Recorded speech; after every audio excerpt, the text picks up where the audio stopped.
బడుగు బలహీన వర్గాల ఆశాజ్యోతి మహాత్మ జ్యోతిరావు పూలే వర్ధంతిని బీసీ విద్యార్థి సంఘం ఆధ్వర్యంలో పాలమూరు యూనివర్సిటీలో ఘనంగా నిర్వహించింది. కార్యక్రమంలో బీసీ విద్యార్థి సంఘం అధ్యక్షుడు తాయప్ప మాట్లాడుతూ మహాత్మ జ్యోతిరావు పూలే సాధారణ బీసీ మాలి కుటుంబంలో జన్మించి బడుగు బలహీన వర్గాల కోసం జీవితాన్ని అంకితం చేసి వారి జీవితాల్లో వెలుగు నింపిన గొప్ప మహనీయుడు అని కొనియాడారు. అదే విధంగా కుల వివక్షత నిర్మూలించడం, అంటరానితనం నిర్మూలించడం, బాలికల విద్య, రైతుల ఉద్యమాలు ఇలా ఎన్నో చేసి సమాజంలో సమానత్వం కోసం కృషి చేశాడు.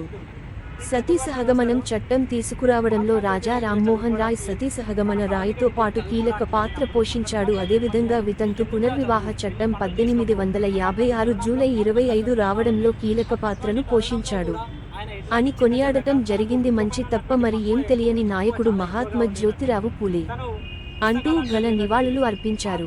ఇందులో ముఖ్య అతిథిగా పాల్గొన్న పీజీ కళాశాల ప్రిన్సిపల్ చంద్రకిరణ్ సార్ గారు, vice principal Krishnaiah, BC cell director Praveena Rammohan ji, BC విద్యార్థి సంఘం జిల్లా అధ్యక్షుడు ఇమ్మడి వెంకటేష్, అదేవిధంగా professor Galenna Ravinder, Chandrashekar, Bhoomaiah, Arjun, Sandhyarani, Rammohan, teaching, non teaching విద్యార్థులు అధిక సంఖ్యలో పాల్గొన్నారు.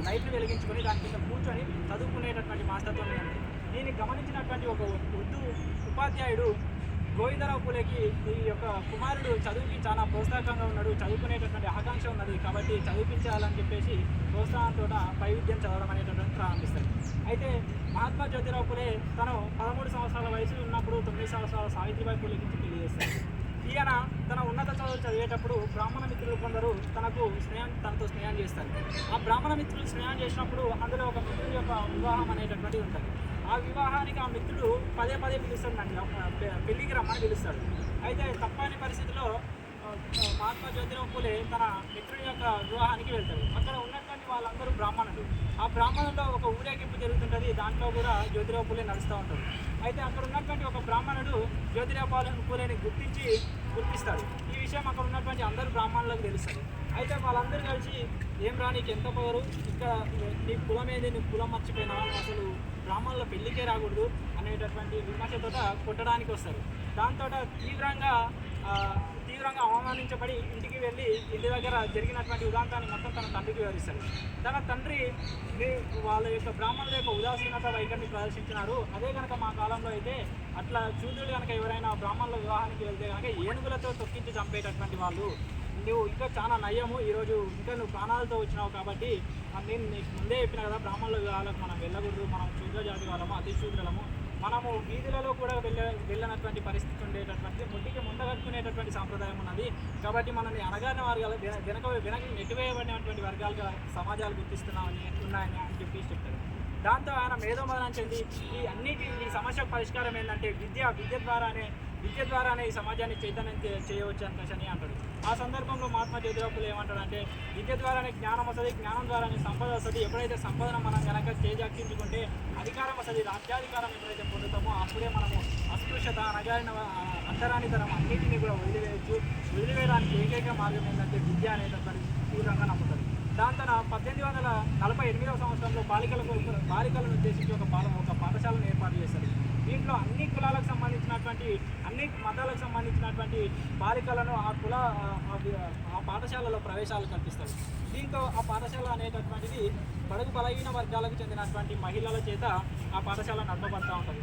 దాన్ని చూసినటువంటి అగ్రకులాల వాళ్ళు, నీ కొడుకు ఈ విధంగా సంఘ వ్యతిరేక కార్యక్రమాలు చేస్తూ ఉన్నాడు, దీన్ని మాన్పించమని హెచ్చరించినప్పుడు తన తండ్రి ఏం చేస్తాడంటే, మహాత్మా జ్యోతిరావు పూలేని తన ఇటువంటి కార్యక్రమాలు మానుకోమని చెప్తాడు. మానుకోమని చెప్తే మానుకోనటువంటి ఎడల ఇంటి నుంచి బయటికి వచ్చినప్పుడు సావిత్రిబాయి పూలే కూడా తన వెంబడ బయటికి వస్తాడు. ఈ తరుణంలో ఆర్థికంగా స్కూల్ని పోషించడము, తన కుటుంబాన్ని పోషించడం అనేటటువంటిది జ్యోతిరావు పూలేకి కొంచెం ఇబ్బంది అవుతుంది. దాంతో స్కూల్ని కొంచెము కొద్దిపాటి సమయాన స్కూల్ని మూసి తర్వాతకి తెరుస్తాడు. 1849-50 సంవత్సరాల్లో బాలికల కోసం ప్రత్యేకించి 10 పాఠశాలను ఓపెన్ చేశాడు. ఈ పాఠశాలలో చేర్పించి విద్యను అభ్యసిస్తూ ఉంటారు. దీనికి అక్కడ ఉన్నటువంటి స్థానిక ప్రభుత్వం, బ్రిటిష్ ప్రభుత్వము కొన్ని గ్రాంట్లను మంజూరు చేశారు. దీంతో పాఠశాల విద్య సక్రమంగా నడుస్తుందని సామాజిక సమస్యలపైన, సామాజిక రుగ్మతలపైన పోరాడేటటువంటి ప్రయత్నం చేస్తూ ఉంటారు.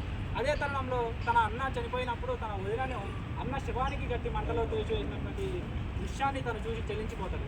దాంతో సతీ సహగమనాన్ని వ్యతిరేకిస్తున్నటువంటి రాజా రామ్మోహన్ రాయ్కి తోడై ఆ సతీ సహగమన చిత్రం తీసుకురావడంలో తను కీలక పాత్ర పోషిస్తాడు.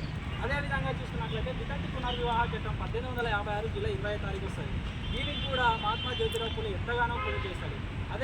అదేవిధంగా చూసుకున్నట్లయితే ఏదైతే వితంతువులు గర్భాన్ని దాలిస్తే తన దగ్గర ఒక నివాసాన్ని ఏర్పాటు చేసి అక్కడ ప్రసవించడానికి ఏర్పాట్లు చేశాడు. ఈ విధంగా రైతుల కోసం ఉద్యమించాడు, విద్యార్థుల కోసం ఉద్యమించాడు, అనగారిన వర్గాల కోసం ఉద్యమించినటువంటి వ్యక్తి, మంచి తప్ప మరి ఏం తెలియనటువంటి వ్యక్తి మహాత్మా జ్యోతిరావు పూలే. తన యొక్క జ్ఞాపక శక్తి, తన యొక్క దేహదారుణ్యము అనేటటువంటివి చాలా ఎక్కువగా ఉంటాయి. అయితే ఈ సందర్భంలో మహాత్మా జ్యోతిరావు పూలే ఏమంటాడంటే సమాజంలో ఉన్నటువంటి వారికి అందరికీ కూడా సమాన హక్కులు దక్కాలి, సమాన హోదా కల్పించాలనేటటువంటి ఉద్దేశంతో పోరాడినటువంటి వ్యక్తి మహాత్మా జ్యోతిరావు పూలే. ఈయన 1890 నవంబర్ 28వ తేదీన మరణించడం జరిగింది. కాకపోతే మనము మహాత్మా జ్యోతిరావు పూలే గారి యొక్క జీవిత సందేశానుసారము మనం ఏం తెలుసుకోవాలంటే ఈ రోజుకి కూడా సమాజంలో సమాన హక్కులు లభించడం లేదు. ఈరోజు బీసీలము 56 నుంచి 60% ఉన్నాము. మనకు దక్కుతున్నటువంటి రిజర్వేషన్లు కేంద్రంలో 20%, రాష్ట్రంలో 20% మాత్రమే. మనం ఎంత ఉన్నామో మనకు అంత దక్కాల్సిన అవసరం ఉన్నది. రీసెంట్గా బీసీ కమిషన్ నిరంజన్ సార్ గారి ఆధ్వర్యంలో బీసీ కమిషన్ వచ్చింది. దాని ముందర నేను వెళ్ళి వినయించుకోవడం జరిగింది. సార్, ఈరోజు నాగర్ కర్నూలు ఏ విధంగా అయితే ఎస్సీ రిజర్వ్డ్ కాన్స్టిట్యూన్సీ ఏ విధంగా అయితే ఉన్నదో 119 నియోజకవర్గాలలో 60 నియోజకవర్గాలు బీసీ రిజర్వ్డ్ కాన్స్టిట్యున్సీ కావాలి సార్ అని చెప్పేసి మేము చెప్పడం జరిగింది. దాంతో నిరంజన్ సార్ గారు ఏమన్నారంటే, మేము కనుక మీకు ఎమ్మెల్యే మరి మీకు సీట్ ఇస్తామో మీరు గెలిపించుకునేటటువంటి సత్తు ఉన్నదా అని అంటే నేను ఎటువంటి జంకకుండా ఏమన్నానంటే, మేము స్వాతంత్రం వచ్చి 75 నుంచి 80 సంవత్సరాలు అయినప్పటికీ కూడా మేము ఆర్థికంగా ఎదగలేదు సార్, మేము రాజకీయాలు చేయలేదు, కుళ్ళు కుతంత్రాలు, రాజకీయ వ్యూహాలు అనేటటువంటివి మేము రచించలేదు. కాబట్టి మేము ఓడిపోయేటటువంటి పరిస్థితి ఉన్నప్పటికీ కూడా అటువంటి సందర్భంలో నామినేట్ పదవికి మమ్మల్ని గుర్తించండి అని చెప్పేసి కూడా చెప్పడం జరిగింది. అదేవిధంగా ప్రతి పార్టీ ఏదైనా రాజకీయ పార్టీ వెంబడ బీసీలు లేదా ఏ రాజకీయ పార్టీ కూడా గెలిచినటువంటి చరిత్రలు లేవు. నేను ఈ కులగణన జరిగిన తర్వాత బీసీ పార్టీల వెనుక బీసీలు ఉండడం కాదు, బీసీల వెనుకనే రాజకీయ పార్టీలు ఉండాలని చెప్పేసి కూడా చెప్పడం జరిగింది. మీరు ఖచ్చితంగా కోరుకున్నట్టే అవుతుందని భుజం తట్టి చెప్పినాడు ఆ రోజు ఆ కార్యక్రమంలో. కాబట్టి ఈ కార్యక్రమాన్ని ఉద్దేశించి పెద్దలు మాట్లాడాల్సిందిగా కోరుతూ చెప్తా నా ఒపీనియన్ పని ఇస్తాను.